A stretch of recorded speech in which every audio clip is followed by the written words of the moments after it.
which I have started too late because like since I started doing doing a backup recording of everything, we haven't had any actual issues with the main recording.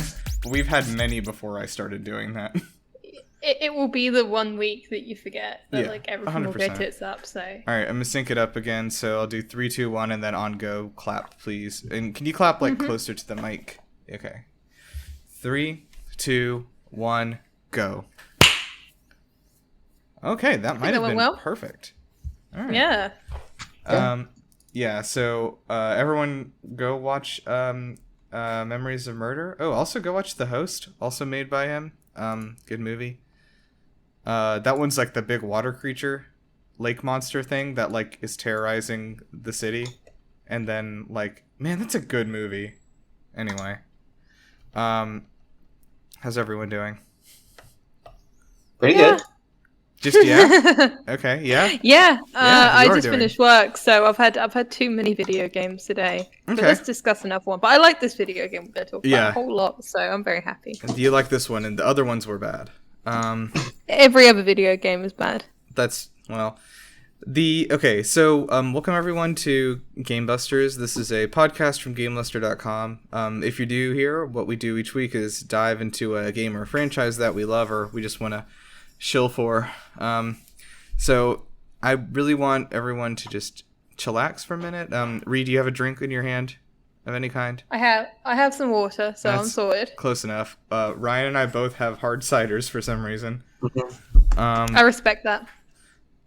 Because it is a humid Saturday afternoon here. So I'm Nirav and I am your host as always, and I'm joined by my lovely co-host Rhi.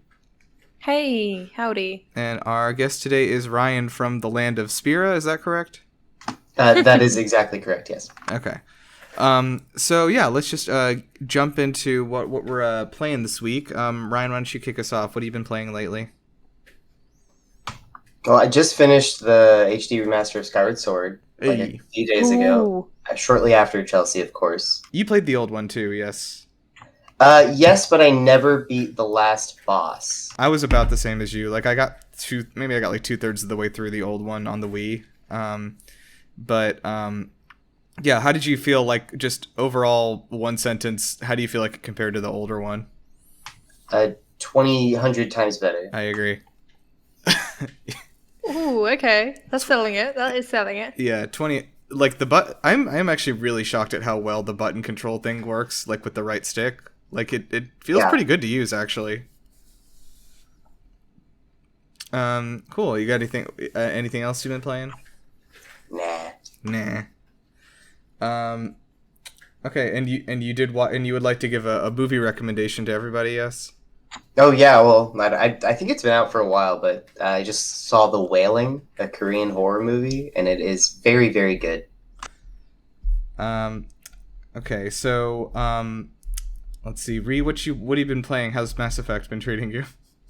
I actually haven't, because I'm still in Ireland. I've been here.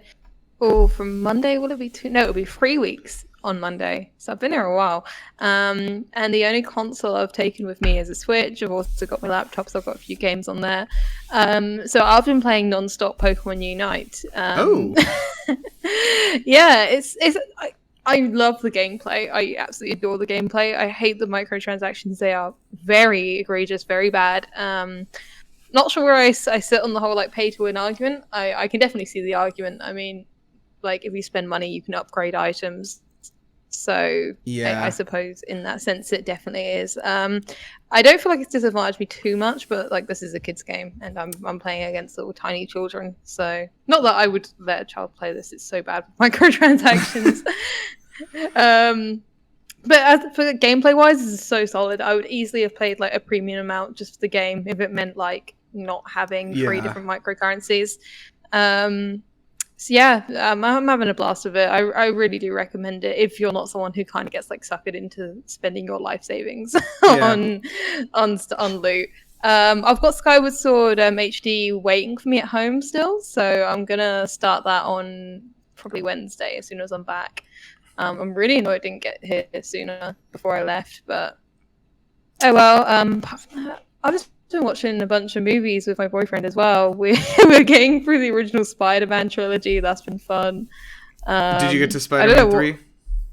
No, Yeah. that's the next one. Okay, I That's really gonna need to see be- how the dance thing holds up. I've got to say the first one holds up really well. Second one was actually a bit disappointing to go back to. Really? I remember the second one being yes. really good from like when I was a So kid. do I. It was my favorite one. I think Yeah. it's mainly because like Mary Jane and Peter should not be together. They're both incredibly toxic, and I never realized that as a tiny baby. So like That is she a good dead note. ass like she gets engaged to someone just to make him jealous. Like, don't do that. That's bad. That's true. Don't That's do a bad that. thing to do. Also, the best That's been iteration my of week. Peter and Mary Jane has definitely been the PS4 game. Yeah, like 100%. The only reason you would like these two is nostalgia, and Yeah. I now see that. Okay, nice. Ryan and I played like a few matches of Pokemon Unite the other night, actually. Yes. Have you played any since How are then? you feeling? No, I haven't played any since then. I did briefly think about it, and I might. I think I will without you, but mostly it'll probably be like, "Hey, Ryan, come on." I might play some tonight if you're down. Yeah, maybe later. But yeah, Where- Hunter where is are you coming sitting on over it, shortly, Nirav? but As the Nintendo shill, can yeah. you shill As this? Mr. Nintendo himself, yeah, I've probably put in, I want to say like 5-6 hours. And I really like it. Again, I think I'm pretty much with you. Like, I think the gameplay is pretty good. It's fun, and just watching any Pokemon do like a pose and then dunk a basketball is like good. It like releases So the good good. chemicals in the brain. And so yeah, that is good. I think the microtransaction shit is like pretty bad because like I've kind of was like looking at somebody describing it like, and it's like they kind of are tricking you into like buying one microcurrency with another currency, and then that second currency can be used for like upgrading stuff, but like the first one is the one that you buy, and so like your brain doesn't connect basically that you are paying to upgrade stuff in the game. Yeah, for sure. It's like definitely scummy. I mean, it is made by Tencent, and I think they have historically been pretty good at doing microtransactions. So I don't know if maybe I'm a little different from most gamers in that I play just ton. I've downloaded hundreds of different mobile games and I play them all the time when I'm laying in bed. But I mean this is just like another mobile game, but it's maybe less bad because it doesn't have ads all the time that interrupt the game. I guess that's true. I mean, So like for me, this is, I don't know. This is like a normal gaming experience almost, but without ads.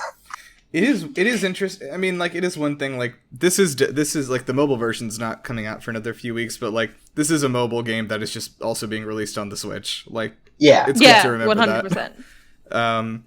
But yeah, like I think once the player base gets like 10 times bigger, once they add like the mobile, and it's gonna have apparently like seamless crossplay and cross progression, so you can like, you know, your account will be the same on your phone and on Switch, and it'll automatically put everyone in the same pool, kind of a thing. Oh, Yeah. nice. So you can play it without Joy-Con drift. That's going to be real fun. That's going to be a game changer. You can use your Xbox controller to play. Stick it to Doug. He's gonna hate it. I play on my Switch Lite. Thank you very much. Yes. Oh, that's true. Can the Switch Lite get Joy-Con drift? That seems like it would be It very can! bad. It can! Oh my yeah! God. Oh, that hasn't happened to me yet. It seems like it would be bad. Oh, good. It's so bad because, yeah, you can't even swap it out. Well, I bought 2 different Joy-Cons. Both of them got Joy-Con drift, so I've given up at this point. I just accept it as a way of life. I had a fun story because my first set of Joy-Cons that came with my original Switch that I got back in 2017, one of them did start drifting, but a few days later I was like gesturing wildly while talking about Pokemon, and my Switch flew out of my hand and landed on that no. Joy-Con, and it smacked it back into working correctly. I have to Wow. try that one. No, Why did Nintendo recommend that? I do not advise doing this. I have to believe I hit like the 1% degree angle that could have fixed it. Like, do not do this at home. Yeah, but I've got nothing left to lose at this point. I'm trying. Actually, another game I'm playing right now is Final Fantasy VIII on Switch, just since I just wanted something else to play while I'm here. Don't recommend it. I'm not having a fun time with it. Oh man, But isn't that a remaster, right, on the Switch? Yeah, it's a remaster. I think I was expecting like because it graphically it's quite similar to Final Fantasy VII. Of course, like released around the same time. So I was like, okay, how can they can't balls up that much? I'm sure if I play it more, I'll get into it. But like Final Fantasy VII, you get like drops straight into the action. You start on that bombing mission. Yeah, You're there's like some. seamlessly taught like how to play the game. Final Fantasy VIII, you open in a high school with like walls of text that you have to read to understand what's going on in the game. And I'm not feeling it's getting a bit better. But yeah, playing that with Joy-Con drift is a nightmare. Yeah, that checks out. Wow, that's very fun. My Skyward Sword Joy-Cons, on the other hand, still doing okay. I'm looking at them right now. I just use the Pro controller. Yeah, I got a Smash controller, and it's like bright pink, and I like that. But that's only when I can steal the TV. So yeah, I use the Pro controller whenever I'm sitting down, but at my TV. But like I like having the Skyward Sword Joy-Cons because I also have like the Zelda Switch stuff that came with the. Of course, you do. The special edition that I got that Reggie Fils-Aimé hand delivered to me. No one's surprised to be hearing this. I may have mentioned this, but I went and got a Switch on like release date at Target by showing up there at 3 a.m. and like waiting outside. And I was the third one in line too. I was like, some people were real serious, huh? But oh no. That, by the way, shout out to, this is not an advertisement, shout out to Target because they had foreseen this and they actually set up like a like porta potty outside of the Target, and they also set up a table with somebody showed up at like 5 a.m. and like set up a whole thing with like coffee and like like cups and all that stuff for everybody, and that was like this is nice, and I got to know some. Was nice there people. Enough of you to justify that? Was there really enough people? So they were actually also pretty good about this. Like when the employees got there at like 5 o'clock or whatever, they're like, "Hey, we have 17 Switches here, just to let everyone know." So like the number of people, anyone who shows up after the 17th person, like they gave us all a ticket. They're like, just tell them to go home. Okay, that's pretty good. Yeah, that is pretty good. Yeah, that was nice. So but I did go in and I was able to get one of the 3 like deluxe edition Zeldas, which they only sold on opening day, and they only made like a certain number of that came with the cool case and everything that I have. If you've seen that kind of like leather looking like Sheikah Slate case, that's the only way to have gotten it, was to get it that day. But yeah, it came with some other Zelda stuff for my Switch, and it's all decked out. Like I have like a screen cover and like all this decorations like on the actual dock and everything to make it look like a Sheikah Slate thing. It's fun. Anyway, that was what were we talking about? Oh, some video games. You just like naturally starts shilling for Nintendo again. Yeah, it's weird. I like always fall back into it. I finished. I was just reminded that I have been playing on an emulator Final Fantasy Tactics Advance 2. Okay, how's that been? Every fucking time I think I know all the Final Fantasies, they add a new fucking one. Well, no, I sent a big message the other day about this because, Final Fantasy Tactics Advance, I have played more than Final Fantasy X, which is shocking. And I've played it, I don't know, a bunch of times. I don't like it more than Final Fantasy X, but then again, if I like a game more, I'm less likely to replay it to, like, I don't know, ruin it or something. I think I get what you mean. Yeah. Like, I've only done one playthrough of 10, and it has such a special place in my heart. I tried to play 10 again with Chelsea because I wanted her to really like it. And then I could tell that she wasn't enjoying it that much or wasn't paying that much attention. And I just stopped. I was like, no, I can't do this. I'm going to forget about this. I'm going to block it out. I guess just to finish up, I finished Bowser's Fury this week. That was what I was playing, because I only kind of dipped into it when it came out. It was really good. I enjoyed it. I think it got a little repetitive, but like it was about 5-6 hours long. That was the right length, and open world Mario works. This is very much a tech demo for the next Mario game, which is going to be open world. I 100% guarantee it. Yeah, probably. Yeah. The idea, I mean, I don't know if either of y'all have played Bowser's Fury. Have you? No. No. The concept works. Like, I'm very, very shocked that they were able to get Mario to work in like a completely open world setting. Because because like you always think of those like fucking Unreal Engine demos where like Mario's running next to a real deer, but like like Nintendo hired this man. Yeah. Man, I just remember when they just like showed like the top comment on the Pokemon Legends Arceus trailer when it came out was like, wow, Nintendo hired that man. Yeah, Bowser's Fury was good, so I'm excited. I'm assuming the next Mario game's probably going to come out next year. So I'm interested to see what that looks like. And then I jumped back into AI the Somnium files last night because I finished one route of it, and then one of the main characters died in that route, and I got extremely sad, and I didn't want to play the game anymore. And that was this is just a testament to like how the pandemic has like destroyed our concept of time. Like I thought that I had been playing this game like 2 or 3 months ago at the most. And I looked at it, and the last save file was from May 30th, 2020. Wow. Oh, wow. And I was like, no, this game just came out.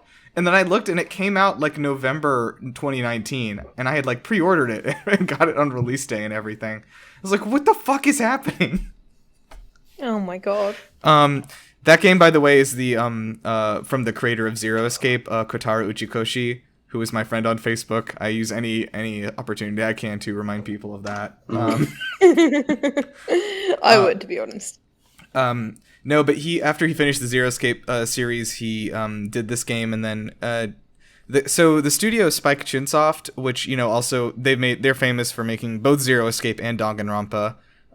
They definitely know what they're about over there, which is killing children, and the two directors, Uchikoshi, and then I cannot remember the director of Danganronpa's name, but they both left Spike Chunsoft about 3 years ago, 2 years ago, like right after this game released, and they formed their own studio, which just made that game World's End Club, which came out on Switch and like flopped very badly. I don't know if anyone's seen anything about that, but the reason I mention this is because they announced like about 2 weeks ago or so that Uchikoshi is actually like as a consultant coming back to direct a sequel to AI the Somnium Files, even though he doesn't work there anymore, and because they own that IP over there. So I'm very excited for that. And the reason I jumped back into this is because I saw they were doing a sequel, and I was like, well, I need to get on this and like actually finish it because it's extremely good. Anyway, if you liked Zero Escape, absolutely play this. It's very good. Anyway, I've been screaming for a long time. Look, we have to. I've been trying to put this off for I'm checking my watch, about a year now. But it's we inevitable. You right. couldn't fight this. I am inevitable. That's what I was getting at, but I'm too weary. I'm too tired. Too tired to do the Thanos voice. Yeah. So yeah, we're going to be talking about Final Fantasy X today. And I just briefly, I'm just going to say this quickly, like just to familiarize people. It was released in 2001 for PS2 originally, and was re-released in an HD remaster for PS3 and the PS Vita in 2013, so you may have played it in any of those places, and then re-released again for PS4 in 2015, and then again for PC in 2016, and then again for Switch in 2019, and then again for Xbox. So... it's my mission to own all of them. Yes. I own it twice. You're gonna collect them all, like, and make them like your Infinity Gauntlet of Final Fantasy X. Right now, I played it on PS3. I own it on PS2 as well. I have toyed with the idea of getting on Switch. I almost got it on Switch for this trip, but I was like, no, Rhiannon, you need to play a new video game. You don't play many of them. I also said that to myself, but I spent the last week every night just downloading mods for Skyrim to play again. You did do that. Yeah, actually Ryan was there for some of that. Yeah. Well, we had to help you find a unicorn. Yeah, I had to make a new unicorn because I couldn't find the one that we put in the game. I really hope that one day Todd Howard loosens his grip on you and you can be free. I was wishing for that, but I think freedom is the concept of the freedom is scary. I kind of like being But trapped here. Stockholm I feel syndrome, safe. oh god. Um, Oh no. yeah. It's a real Beauty and the Beast situation. So, quickly, I've got so that image in my head now. yeah. Rhi, if you want to go first, tell me about like your, I guess, personal experience and why this is one of your favorite games of all time. Quickly, just like quick, I guess. Oh god, where do I even begin? So I played this for the first time a long time after its release. The concept of time is gone. I think I started playing it in 2019 and finished in 2020. And it took me a while to get into. I don't know. I don't play many JRPGs. I just had this perception that like I could never really like relate to them, especially like older ones where the translation might not be great. But then there was, I think I was like 5 hours in, and then like suddenly there's this scene that just really hit me hard, and I was like, I'm gonna adore this game. I know I'm going to. And then from that point, I was just like captivated by every cutscene. There's like no aspect of this game apart from maybe Blitzball I don't like completely adore. I love the characters, I love the voice acting, I love the writing. I just great game. Got that easily one of the best soundtracks of any game I've ever played. I listen to it frequently and cry a lot. I don't think I've ever cried more at a game ending as well. I remember finishing it like super late at night because I was stuck on the final boss for so long, and I was just like this sobbing mess. And then like my siblings walked in and to see if I was okay, and I was like, "Go away!" And I just cried a lot, and it was great. There you go. That's my experience of Okay, Final Fantasy X. cool. Oh, and I'm currently bullying my boyfriend into playing it, and he's loving it as well. So that's good. Is he loving it or does he love you? The jury's still out on that. He actually did learn to play Tizanakind on piano, so I think he's liking it. Oh my god, that's a great transition over to Ryan. So Ryan, why do you count this among your all-time favorites? Well, I think that this is, I can draw a line from like me being a dungeon master right now in Dungeons and Dragons for like you and a bunch of our friends to this game specifically. Like the ideas in it are so great, and the characters are so genuine and believable, and they act real to me much more than most other Final Fantasy games specifically, and games in general beyond that, of course.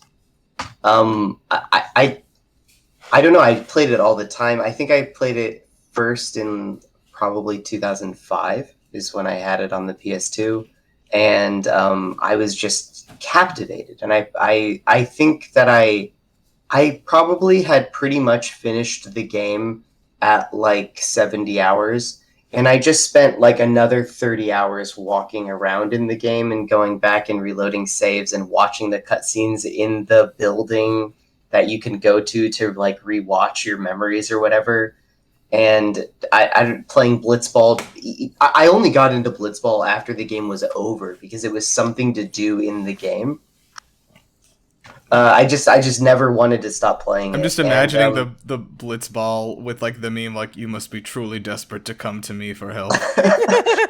That's so true. But there's this video that I have posted a YouTube link for these fellows here from 2007 of me playing Tuzanarkind in my living room. Oh.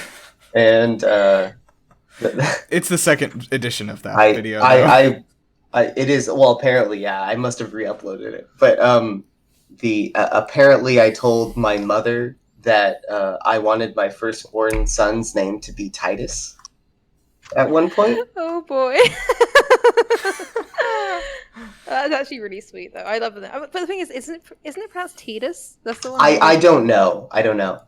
I think like the official pronunciation I think is Titus, but like it looks like it should be Titus, and obviously it makes sense. That's what I always said. Association with water as well, it makes sense. So.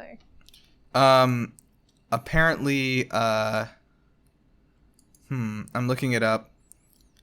Yeah, apparently it is. It is apparently Titus. Yeah, the English voice actor also has confirmed that. Titus. No, it's because Titus means in the Okinawan dialect of Japanese, Titus means son, like how Yuna means moon. Oh yeah. Oh, okay. So that's Yeah, no, I'm completely with you on the, like, oh my god, I love these characters so much and like being captivated by them. I can remember like as soon as I played it, I was like the opposite. I was like, I'm gonna name my daughter Yuna. Like I'm convinced now. I do love the name, but like Ryan, if you ever need it, if you it's a ever strong middle name. if another pet ever wanders into your house, like that could be Titus. That's a good point, actually. Yeah. Even though you've already, yeah, even though you're already running like an actual zoo. We do have a Leia, a Han, a Chewie, and a Frodo now. Oh, I love that. All right, so let's get into it. So this game, first of all, was it's set in this world of Spira, which was for the first time ever not based on Europe in Final Fantasy history. This world is actually set in a Pacific island, based on several different Pacific island cultures as well as Thailand. So I think that's pretty neat.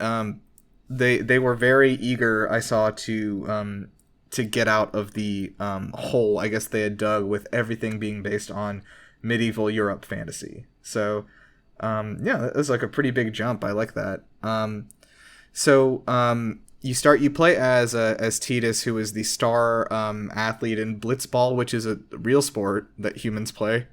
If they could hold their breath for like 10 minutes at a time, right, they would indeed play it. Yeah. So yeah, let's just get into the development here. So they started working on it in 1999, which was 500 years ago, I think. With a budget of $32 million back then, so that translates to $50 million now. So like it was a good chunk of change for a Japanese game for sure back then. And they had a team of 100 people, which again in 1999 was a little unusual, except for the biggest games in the industry. Not that many people were working on video games. But this also was the interestingly the first Final Fantasy that was not scored by Nobuo Uematsu. He came in to work on a few songs, but it was he did write to Xanarkin. Okay, yeah. Because I know I put him as one of my heroes in middle school. Oh my god. Oh, I love this.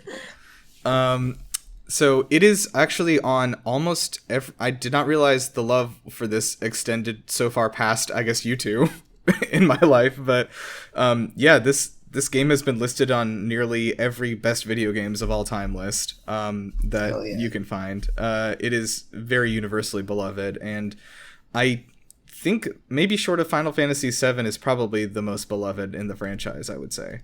Yeah, I mean, I think in Japan, actually, in a lot of the polls I've seen, it's actually higher than, like, 7's second and then 10 is first. I know it's, like, insanely popular. Interesting.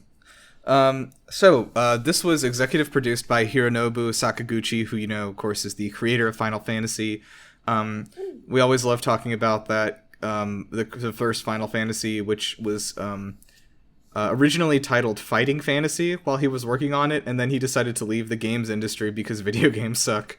And I respect that. Yeah, I was reading about this actually because I fell into a Final Fantasy hole while reading about this, and he actually had gone to he was pretty young at the time. He had made 3 or 4 games that had not been successful. They had all been they'd been like critically warmly received, but like all commercial failures. And so he was like, maybe this isn't the right industry. And he actually had applied to go back to grad school and get a different degree and leave the games industry. And so he titled this, Fighting Fantasy at the last minute. They decided to title it Final Fantasy.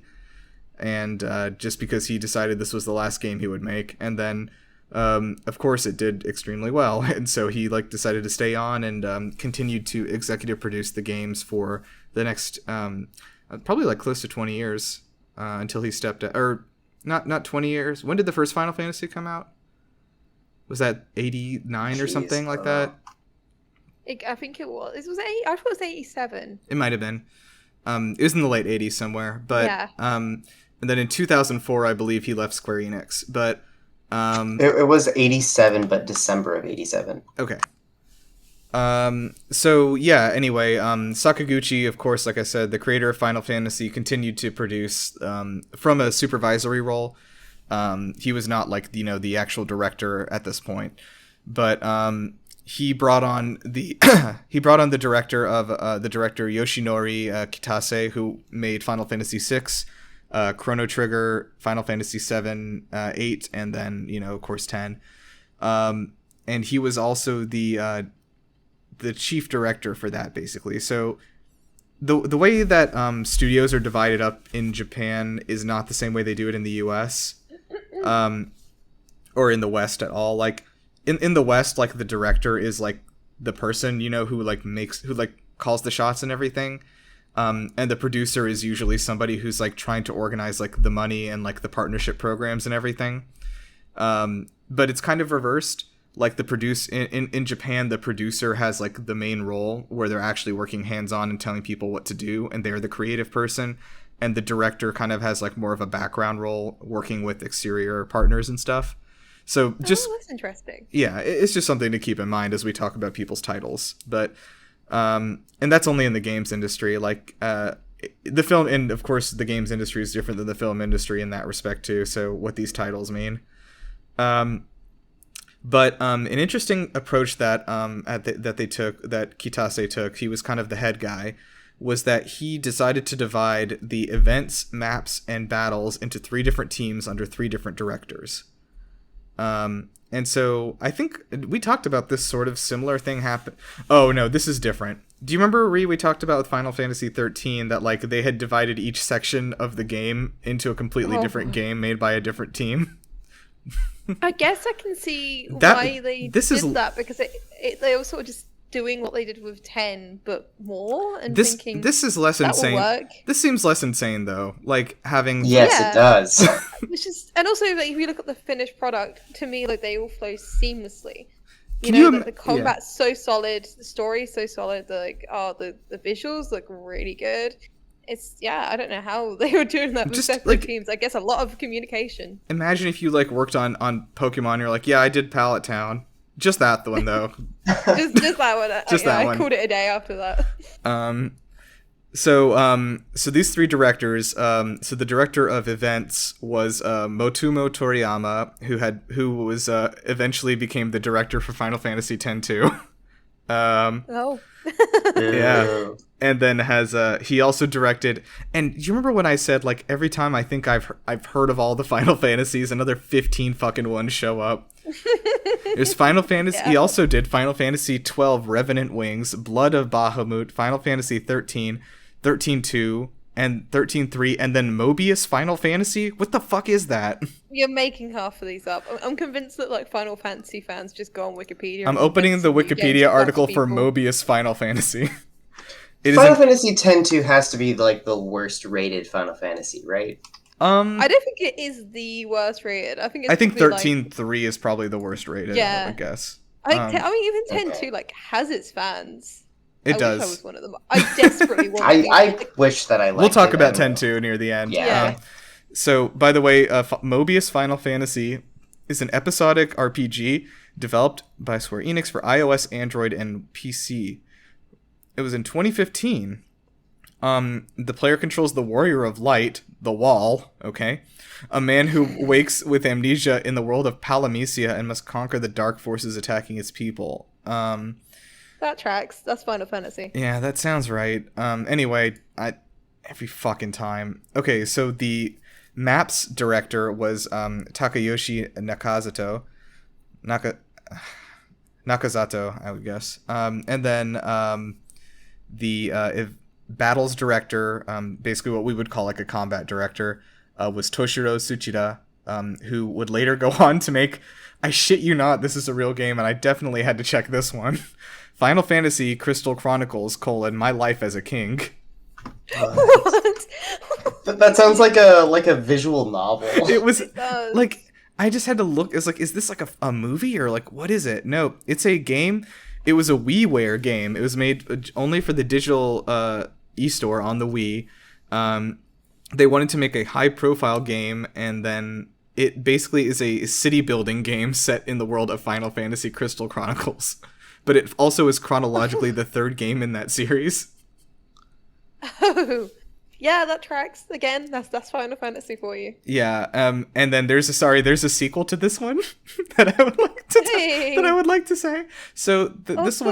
this one's called My Life as a King. The second one is called Final Fantasy Crystal Chronicles: My Life as a Dark Lord, Okay. and it is a tower defense game made only for the Wii eShop. Oh, okay. Square Enix really just shits Aw. these things out, huh? They do, and they can get away with it. They really can. You know, people always accuse them of like shitting out like Sonic games. Like, absolutely not. Compared to this, like, are you kidding? Well, I guess it's because they occasionally Every have once in a hits. while, yeah, they get a good one. Yeah, which is Yeah, whereas with Sonic, I mean, yeah. Well, yeah. let's not get into that one. Yeah, we don't need to get into it. The let's see here. Kazushige Nojima was brought on to write. Do you know what he wrote? He was the lead writer for Super Smash Bros. Brawl. Oh. Okay. Yeah, well, that one actually had a story mode, so there was some writing in it. The Subspace Emissary. And they also brought on Daisuke Watanabe, who wrote every single Kingdom Hearts story. Oh. To write this one. And then the character design was, of course, done by Tetsuya Nomura, as always. So I also need to mention this. Do you guys know what the working title for this project was? Which, first of all, why do you need a working title for this? Because it's just called Final Fantasy X. Yeah, I mean, you're not really going to debate it too much, are you? So there is a Square Enix companion book called Final Fantasy Ultimania Archive Volume 3, which I'm sure both of you have. Wow. And the working title of this project was like numerals 17 and then all caps written out 17. Well, I'm glad they went with 10, because that would have been mildly confusing considering this is the 10th installment. Would have been a real Fallout 76 situation. It really would have been. I remember I was like on a cruise ship when I saw that tweet, and I was like I like had woken up from a nap, and I was like, how long was I out? Okay, so Final Fantasy 17's story was different from the final version. When they wrote the original script, the protagonist Tidus was traveling the world seeking a cure for a pandemic that killed everybody when they reached the age of 17. Okay. Different very game, okay. specific. Yeah, a little bit different, yeah. How So did they jump from one to the other? I'm really fascinated by it now. yeah, I'm interested. Like, did they think that was did they realize this was a dumb idea for a game? This was of course a huge milestone for Final Fantasy because it was the first time they added like full voice acting, the first time they had 3D rendered environments instead of just like a JPEG for a background. So like it was like a big deal. It was there's huge level of detail in the cities too that they had never been able to do before just due to technical limitations, and it's they kind of had to keep that like in mind. Like Kitase had talked about that, like this was like a huge challenge because they were so used to developing to hardware limitations that, like, you know, once they had the ability to draw like more realistically rendered worlds like you see in this game, like they almost didn't know what to do. Like they had to start thinking like, okay, what would this place really look like? Yeah, Kitase also said that they were extremely eager to get out of the medieval European fantasy and were not eager to get back to it after this. They really wanted to explore cultures from other parts of the world. Like I said, this is more based on Pacific Islander and a culture, and also specifically they cited Thailand. So they wanted to go for like a more Asian feel to it, you know. So I don't know. What do you guys? Did you guys get that vibe from it while playing it? That this was like kind of a Pacific Islander kind of world? You really do. You really do, and certainly more from some NPCs than others. Yeah, I mean, it really goes all in on sort of the Pacific Islander feel of it. I mean, yeah, Waka is like just straight up there. He's definitely in it.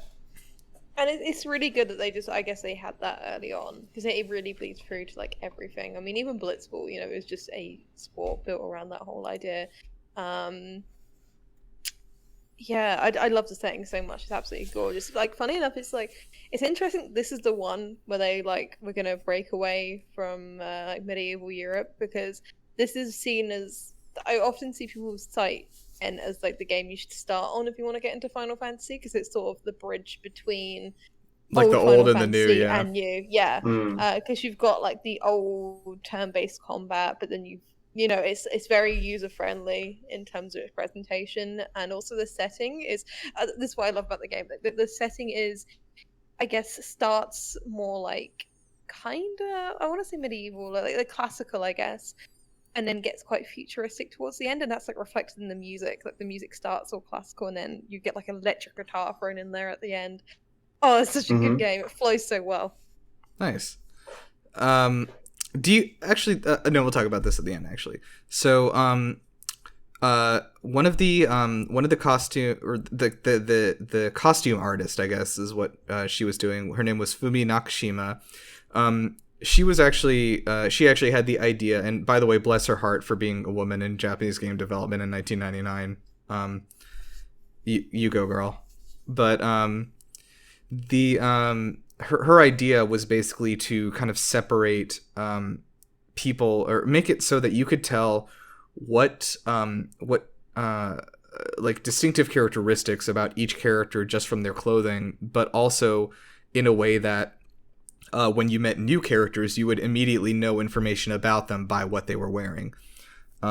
Like sort of to create like a sense of culture, like we said, around different like subgroups. Like the masks and the goggles for the Albed kind of give the group like a specific appearance, and that way when you see one during the game, you kind of have a premise of what to expect from that person. And so she also cited that like Ronso, I don't know who Ronso is. He's not one of the main cast, I guess. Oh no, Ronso is like a species. Oh, okay. Mm-hmm. Okay. So yeah, like the Ronso was like supposed to be like attired to like immediately show you that they were enemies, stuff like that. So yeah, I never put Kamari in my like main party because he was mean to me. Oh yeah, he like straight after I said killed Heaters at the beginning, and it took me a while to forgive him for that, because that's a bit rude. Didn't really say sorry for it either. I just feel like, that's something you should address rather than just ignore. But I liked him well enough. He just was probably my least used character. Can I tell you something that's gonna ruin your life? Yeah, why not? In the original draft of this version of the story, Titus was actually his profession was that he was a plumber. I have heard this, and that's painful. Which is like it's sort of a Mario situation. It's a little opposite from what they ended up on, which is like sports superstar. So yeah, they came up with underwater sports at the beginning, and then were like, what kind of person would be involved with underwater sports? A plumber. A plumber, yeah. Naturally. Yeah, naturally, totally. And then plumbers famously like set all of the diving records today. I've been watching the Olympics. I mean,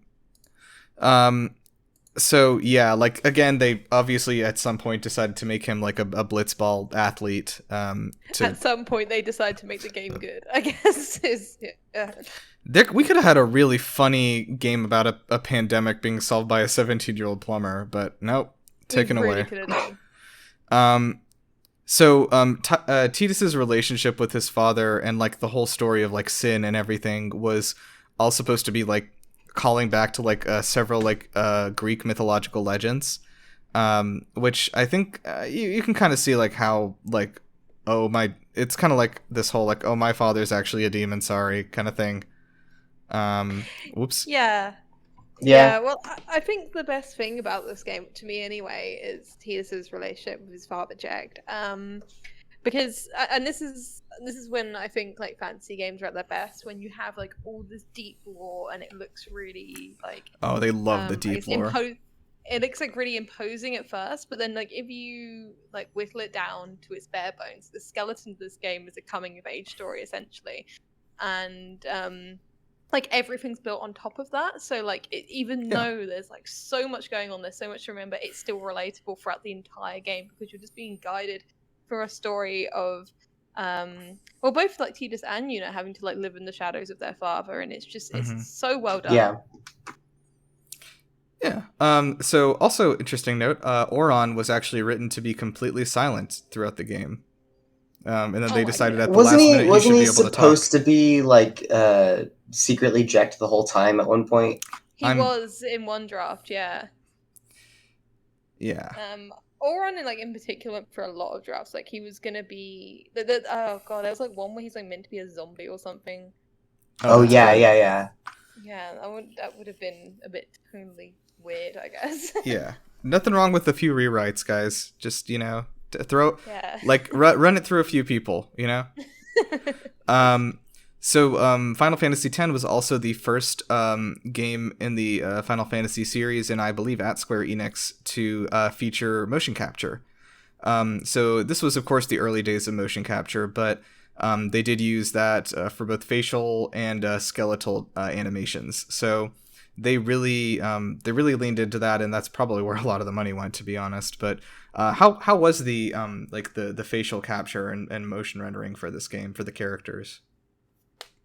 In the cutscenes, people will kind of make jabs because they're all very animated. They don't stand still for a split second when they're talking, especially when they're talking. Their limbs are going everywhere. But it's when you're completely sucked in, you don't care. You're just you're feeling it, everyone makes fun of the final cutscene all the time, but I do not have the heart to laugh at it because it tears me up inside every time. I have forced Chelsea to watch the final cutscene of this game, I don't know, 28 times. With no context. No, I will sit there and I'll I'm that meme with the dude at the sports stadium. Oh yeah, with his arm around the girl. That's me. Yeah, so they used this technology also to create the realistic lip movements, and then they matched them to the game's voice actors. This is probably the funniest. The next thing here is probably the funniest part of this whole thing, which is that the cutscene of Tidus and Yuna kissing was so difficult for Square Enix that they had to license out a different company called Visual Works to do it because they were so worried about it. And hold on, listen to me. It actually holds up so well. Listen to me. The animators there were not experienced with romance scenes. They had never done one before. The director there, Kazuyuki Ikumori, stated that the animators had no idea how kissing worked. And so they sought feedback from some of the younger staff at Square Enix, and they called in some female members of the staff from around Square Enix to help them understand. Imagine that. Imagine your boss comes up to you have you got laid before? Yes. Okay, can you help us? You're on the panel. We need you for the task force. That's so funny. Oh god. The scene how do you even approach that? That's wonderful. This scene was remade dozens of times apparently. Every time they brought in, like I said, younger people to kind of help them figure out why it was looking so unnatural, and they apparently they nailed it eventually at the end. So yeah, I think it looks really good, so yeah. I love the idea that this was so scary for Square Enix that they had to call in a whole other studio for this one thing. That's so funny. I don't know why they didn't just drop the cutscene, but I'm glad they didn't. So like I said, these games, the cutscenes were programmed around to match the lip movements for the Japanese voice actors. So the English localization team had a very heavy task on their hands of writing English dialogue and then trying to incorporate it into the modified lip rhythms of the characters. So a guy on the localization team, Alexander Smith, I guess the most American man they could find, noted that they had to keep the localized sound file at the same duration as the original Japanese to make it work. Oh no! Because longer files would cause the game to crash. So I know exactly what you mean. Yeah, so, that's the one aspect that hasn't aged well.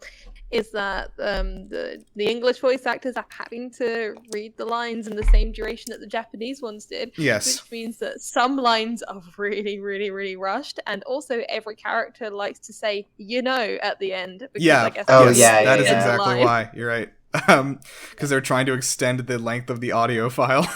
Because it's either that or you do the Sonic Adventure 2 method of everyone's talking I over found each you, other. faker. Which is, I mean, like, obviously the superior experience. But, so, this is a quote from him. He described the process of fitting this English speech into the game as something akin to writing 4 or 5 movies worth of dialogue entirely in haiku form, and then the actors had to act well within those restraints. Well, considering that, they did really bloody well. Yeah. Like, everyone takes the piss out of the voice acting, but honestly, I think it holds up really well.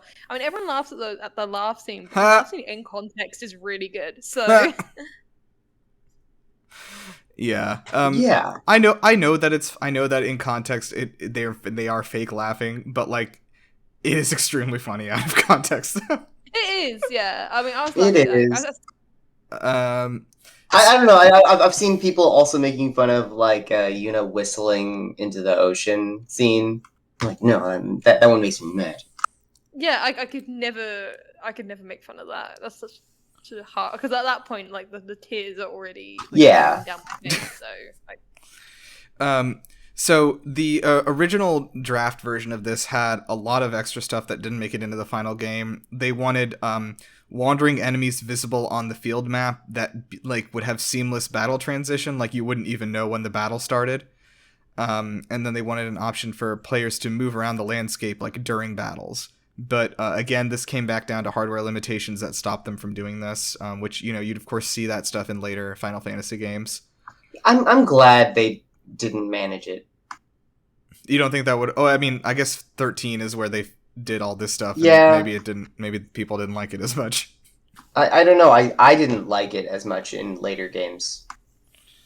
Yeah, I definitely. I mean, I think in some areas you can kind of feel that they were developed with that in mind. Like, I forget what exactly the place is called, but there's that big patch of like grass, I guess. It's like sort of Pokemon. Yeah, it's like Wander to the tall grass. And you just have to go through it for ages. Like, I'm guessing that they developed that in mind with like having enemies roaming around it. They sort of compromised for doing like that motion blur thing where like the camera will like Gagazet, I think. Yeah. Like when you saw like an enemy, like the camera would like spin around with the motion blur thing to kind of make it feel more seamless. Which, you know, is like a compromise. So, also, they apparently at the time of the game's development, Nojima had gotten like really into cryptography and was like obsessed with it. So he decided to try to work that into the Albed language. And he really wanted everyone to like really get into cryptography around the studio. Oh god! Imagine working in this place where, like, 1 minute your boss is like, how many people have you kissed? Can you help us with this scene, please? And the next minute he's like, oh, look at this language I invented. Oh my god, learn it, please. You know, what an environment. I love it. So, like I said, I love it. You know. I love it. You know. So Nobuo Uematsu was not the lead composer for this game. He did come in and do a few songs, of course, but the songs were done by Masashi Hamautsu, I think is how you'd say it. Sorry, and Junya Nakano. So they were chosen actually for specifically the difference in their styles from Uematsu, who had done the last few games, of course, and they wanted to they wanted this to be as different from the previous Final Fantasies, like musically, as it possibly could be. Do you think that worked out? Would you say 100%. That's true? 100%. Like, okay. 100%. Yes. Yeah, I think what? I guess it's just like they do so much with the music that like naturally it's going to be different. You have like the more like I guess classical Final Fantasy music, but then like you have like I guess kind of like hard rock inspired tracks. Oh yeah, Overworld made it to like a CD that I played in my car all the time. Yeah, like it definitely has its own identity. You can instantly tell like, oh, this is a Final Fantasy X song. Yeah. Also, did you guys know that this was supposed to be an online game? No. Oh, yeah, I think I vaguely have heard of this before, but yeah, I guess I can kind of see it with like the big, like I was saying, like big open worlds and stuff, or like some of them are pretty. Yeah, this wasn't going to be like an MMO or anything, but they wanted it to have online elements where you could like meet with other players in the world, and then also incorporate Blitzball online. Okay, I'm that glad they makes did more not do sense. I'm glad that. But I think they sort of cited both technical and time limitations to not being able to pull that off. However, they did create a website they created a domain for their online service called playonline.com. They got there first. They got it. How did they get Wow. that? Like, I know it was 2001, but how did they Probably get the that? same way that Blizzard got like battle.net in 1991 or whatever. Yeah. They just Money, were there I guess. first, I guess. Oh, that's amazing. Yeah, so Square had actually pretty low expectations for this game. They did not think it was going to do super well, just because Seven did like extremely well, and to this day is still the best selling game in the franchise. Or sorry, I think it's second best selling game, right? I'll have to look it up. Yeah, I'd be impressed think if I'd be impressed if it's the best selling. No, I think 15 was the best selling, actually, by a good margin. But at that point, at least, definitely, 7 was by far the best selling in the franchise. And 8 and 9 had been, like, they still sold well, but it was disappointing compared to how 7 sold. So they were like, Yeah. okay, let's temper our expectations. Like, they were hoping for lifetime sales of this game to reach 2 million copies. And they also, like I said, remember, they were jumping over to the PS2, which at the time had a pretty small install base, right? Because the PS2 had just come out. Most people were still on the PlayStation 1. So they were not expecting it to sell gigantic. So they actually got... and I'd have to look up and figure out if this was some sort of record at the time. You know how many pre-orders they sold for this fucking thing? How many? No idea. 1.4 million pre-orders. Nice. Wow. This game, like, I don't know what they did. I was not, like, around or I guess paying attention for the marketing of this. I don't know if you guys were. Like, I don't know what they did to get 1.4 million pre-orders out the door. No, I have no idea. I would have been 9 at the time, yeah. Yeah, and I Rhi was- was still, like, a fetus, I think. I was 3 years old when this came out. Well, no, 2. I was 2 years old when this came out. I don't think I got a PS2 until like 2005, and even then, the PS2 that we had didn't work with half of the games that existed. So we That had seems to like a bad PlayStation. send it in and get a different one and return that one. Yeah, I can Yeah. remember, like, by the time I was conscious as a child, and I was like playing a lot of games. That's probably like 2005-ish when I was like 6. Like Final Fantasy X was everywhere. I can remember it being really, really huge, and like I tried to play it as a dumb little kid, and I got confused and put it down, and went back to Crash Bandicoot. But yeah, it must have been successful. So I can remember seeing it everywhere, like years after release. I think it must have had like a big sort of display at GameStop. And there was there was maybe like a used copy available for purchase there for like hopefully less than $30, because I don't know how else I would have had this game. Yeah, so Ryan, even when you were like 4 years old, you were still kind of living by that philosophy you have now of only buying a game Always. 10 years later and for $3. Mm-hmm. I respect that. I like feel physically uncomfortable if I pay full price for a game. If I pay full price for a game and I'm not going to play it for like hundreds of hours, then I'm mad. Yeah, exactly the same. I've spent much more money on much less. Is all I'll say. Yeah. Yeah, like I said, crazy pre-orders. This game actually became the first PlayStation 2 game to sell 2 million copies. Hey, Yeah. nice. And it was overall over the PS2's lifetime the 8th best-selling game on the PS2. So Wow. yeah, good shit. That was a lot. It's a little bit better than expectations then. Yeah. So over the years, of course, like at last count, Square Enix had reported that it sold 8 million. The PS2 copy had sold 8 million copies, not counting the other editions of the game, of course, that were re-released later. So On the billions Nice. comfortably above 10 million total for sure. Easily. So really, really good sales on this one. Actually, would have It's probably close to how many, because I think Final Fantasy VII, the original, sold like 13 mil or something like that, so probably came up right close to it. Yeah, I mean, I guess it's hard to include like the re-releases because it also comes bundled with 10.2, so I'm not sure they would count it separately. But like, if you combine all of them, I think it could even overtake 7. I'm not too sure though. I'm not sure how they count it when it's bundled. Yeah, hold on, I'm actually checking now. I've quoted a lot of things that might not be correct. Gross. I'm just looking for units sold. Hold on. Here we go. Okay, so Final Fantasy 7 here. That's 7. Sold. Holy crap. Okay, that's over all the editions of it. Okay. So the all the editions of Final Fantasy 7, not including the remake, of course, but like the re-releases and stuff, have sold 18 million copies. Wow. So pretty good. The original PlayStation version on the PS1 sold 10 million though.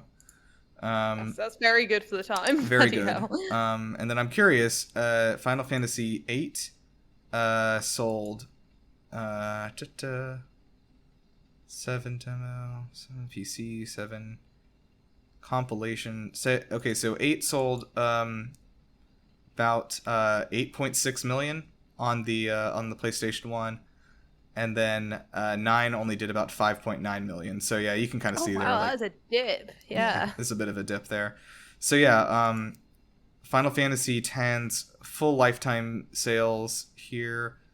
Okay, so it sold 8.5 million on the PS2, and then okay. 10-2 actually sold quite well too, 6.7 million. So yeah, it did. That's pretty good. Anyway, so yeah, due to this, obviously, like I said, this game was met with overwhelming commercial and critical success. It actually has a 92 on Metacritic, and it has 90 plus scores from almost every publication in the world. It is very rare to see like universal acclaim this wide, so I'm kind of shocked, honestly. It also won Game of the Year at the Japanese Game Awards, and was. This was before, of course, we had like our Game Awards here in the U.S. They did still have the Golden Joystick Awards at the time, this was nominated for Game of the Year, but did lose to Grand Theft Auto 3. I don't know how you feel about that. It's a crime. Yeah. Pain. Sad. That's all I can say. Pain. And of course, due to this overwhelming success, Square Enix did release a direct sequel, Final Fantasy X-2. So that is set. The first direct sequel. Yes, that was their first ever direct sequel. Set 2 years after Final Fantasy X, and kind of stars Yuna, our deuteragonist from the first game. So it didn't sell as well, like I said, but still did extremely well. Also considered to be a commercial success, maybe not so much critically. I do want to ask you too about like Final Fantasy X-2, whatever experience you have with that. Well, I mean, it came out like in 2003, right? Yes, that's correct. So I mean, it was already out before I had started Final Fantasy X. But so there was like a little bit of a buzz around, I think, that it wasn't a good game and I shouldn't play it. But that I think was solidified. I used to ride my bike over to my friend Nick's house, and I would, drop my bike in the side yard and like knock on his window, and he would open it up, and then I would just climb through, and then he would be playing some game that he had rented from Blockbuster. And one of these times it was Final Fantasy X too, and he told me that all he had a turbo controller, and all he had to do was he was in the middle of doing this, and the X button was taped down. And all he had to do was just leave it there, and then eat a snack or whatever. And then when he came back, the battle would be over, and he would have won. Yeah, that perfectly sums up the gameplay in X-2. This game is sort of a pop idol simulator in a way, from what I understand.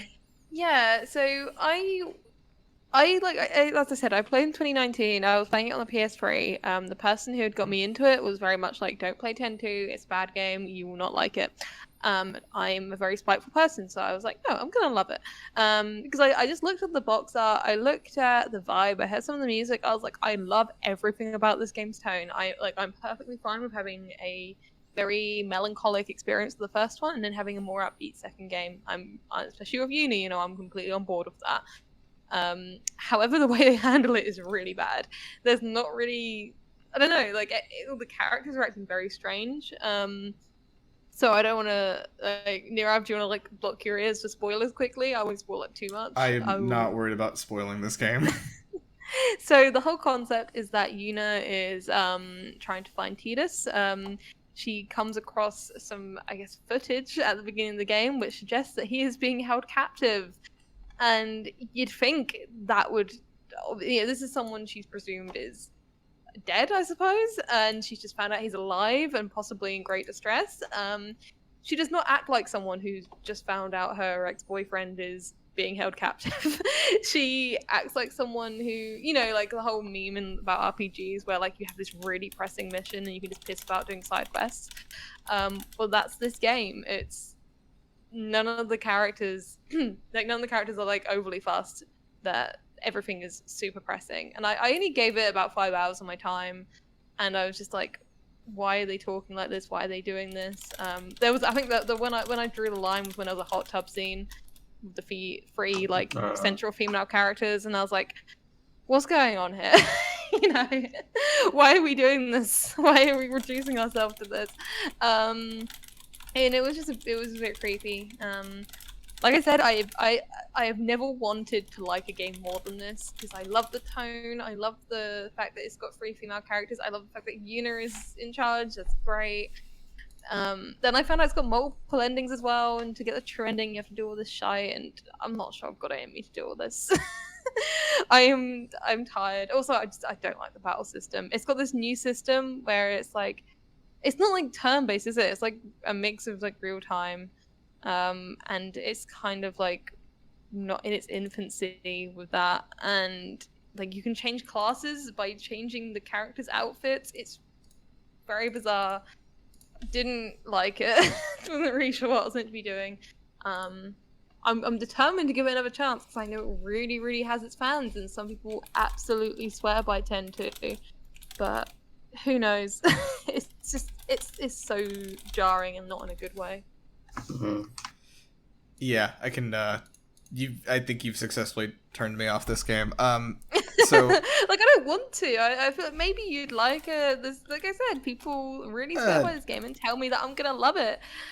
But I have. No. I think I've had a hard enough time liking Final Fantasy without all of this stuff. That's true. That's true. So okay. Let me see here. So what I do want to do is give you guys any last opportunities to talk about the story and what it, I guess, has meant to you on a personal level. Ooh. God, it's a hard one to get into. I guess again, just the focus on relationships with family members, particularly parents, it holds up so incredibly well. If you're going, it's kind of like 7, but I would say more so if you're playing this at a very I guess a time of change in your life, it's so good for that. If you're going through a breakup, if you're I don't know, falling out with a family member, it's just a game that you're just in middle school. Yeah, exactly. If you're going through the absolute hell that is your teenagers, or even your early 20s in my case, it really speaks to you, and you do have to give it a bit of time.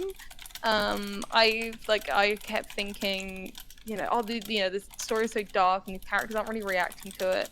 And then there's this scene where Tidus just screams at Auron about how everything's unfair, and everyone calls him whiny, but that was so realistic. That's when I really instantly was like, I'm gonna love this game, because if Tidus is going through this, everyone calls him whiny, but he's going through this really unfair situation. It's horrible. Of course he's going to be whiny. Why wouldn't he be? Yeah. He's kind of like this inversion of the typical JRPG protagonist, because he's they're meant to be stoic, and but he's not. He's not. He is very emotional, and I think that's a good thing. He's very upfront of his emotions as well, and I guess the story is about him having a more sensitive side as well, and that's a good thing. And oh my god, the confrontation with his dad, so good. Don't want to spoil much about it, but such good writing. I adore it. Nice. The crux of everything is just like this like, I mean, it's all. I mean, he's this star athlete who's a famous guy or whatever. I mean, he can do anything that he wants. The whole world is his oyster, and like, you know, he finds himself in this fantasy world, and he decides he's going to be the hero, like, you know, you would do in a video game. And then it's like the crux of the story is just him slowly realizing that no, I can't get a good ending. Yes, that is, and then the end is him accepting that. Yeah, well, yeah, him getting the best ending that he could. Yeah, and that meant not having all the glory that he originally wanted at the start. Oh, it means like sacrifice in the end. Yeah, and I think what I like about it is it's like its portrayal of like his relationship with dad is so good, because when he's like reunited him again, trying to do as little spoilers as I can here, when he is reunited with his dad, he doesn't like fall into his arms and say I love you, dad, and like he's like, oh, I'm so sorry. It's like, no, he straight up says I hate you, and like he says it in like a sad way, like I hate you, you know. Yeah. Well, yeah, I hate you. I understand what you did, but then he gives him like a high five, and he's like, all right.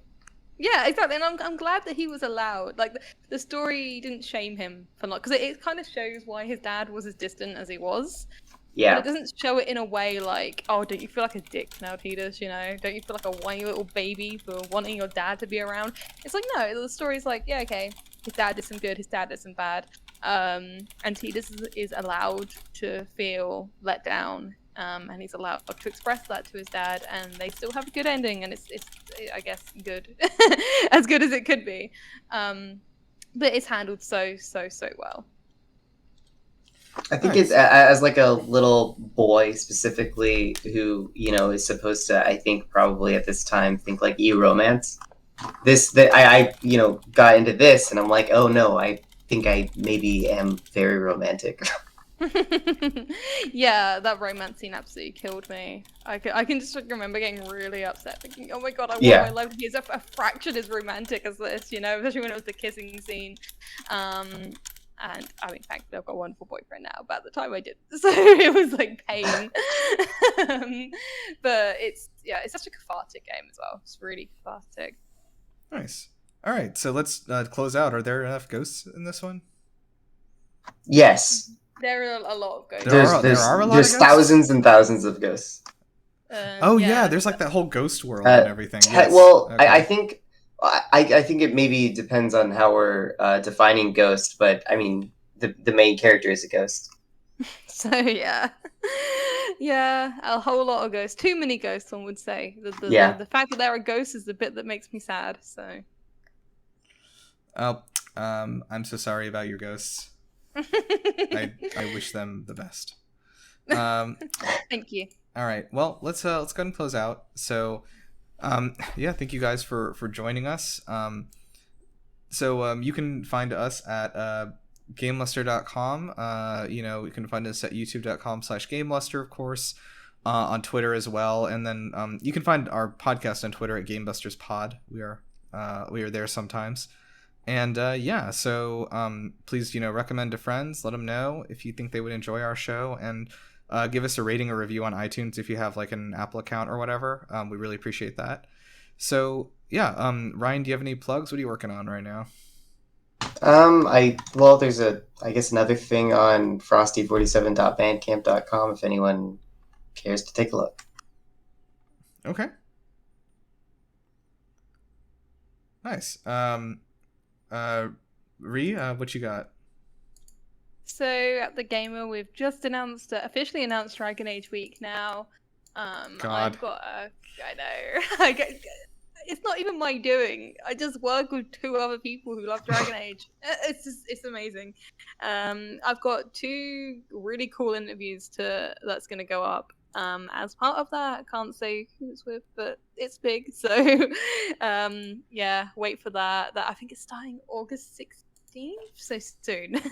So soon that I'm getting worried, but I'm gonna start writing away. So what we're essentially doing is for a whole week we are going to be publishing interviews and features all about the first 3 Dragon Age games. So we've got like some details, never seen before details actually, on original story drafts. So that's going to be really cool, like things that got cut from the game, things that could have been in it, like what, especially with the first one, Origins, like because that went for a lot of free drafts, and we've heard some really cool stories from the people that worked. So yeah, if you're into that, check that out. We actually did the same with Mass Effect in February, as before I started actually, but like that's how we found out about like a whole bunch of the characters being queer and not making that into the final game. So it was sort of got like similar stuff like that. So be sure to check that out, The Gamer. Okay, great. I don't really have a lot to plug. I guess. What are we doing? What's going on in the world? How's GameLuster doing? I think it's okay. I'm not really sure. I've not been able to do much. I'm not really doing much like or any video stuff anymore. Unfortunately, my life has gotten extremely complicated. And I am hopefully starting a new job soonish. I don't know. I'm gonna hear back, I think, on Monday. Yay. Good vibes, good vibes. We shall see. But I also am still getting brain surgery in like 3 weeks, so that's also Yeah.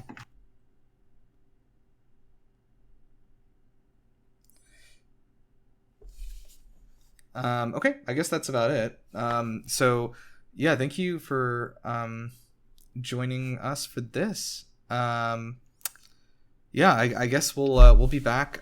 So I think we're trying to double up on some recordings for right now, and we'll figure out. There are probably some changes coming on the winds. I hear them rustling. Many people saying this. Yes. Yeah, I'm hearing a lot of people saying that. So yeah, I guess, does anyone have anything they want to close out on? Anyone have any advice for the listeners at home? Play Final Fantasy X. Please ignore all the jokes. Just play it. Give it a chance. It will be good. I promise you. You will have a good time. Good. Yeah. Okay, that sounds good. Does anyone have any sort of like catchphrase from the game that they can kind of throw out right now to close us out? That's the one that instantly that comes to mind. Oh god, there's like a few lines with at the end that come to mind, but like they're all spoilers. So can you guys do you think that you guys can like sort of like recreate the laugh scene? No. Please, I'm staying around my boyfriend's family. I want them to like me, and they're just gonna hear me like doing a cheater's laugh. That's like that's all you're gonna do. There we go. That's a good one. All right, whatever. Bye, guys. All right. See you.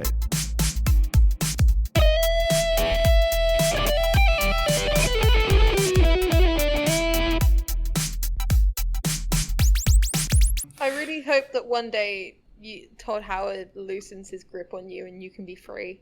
I was wishing for that, but I think the concept of the freedom is scary. I kind of like being trapped here. I feel safe. Oh god.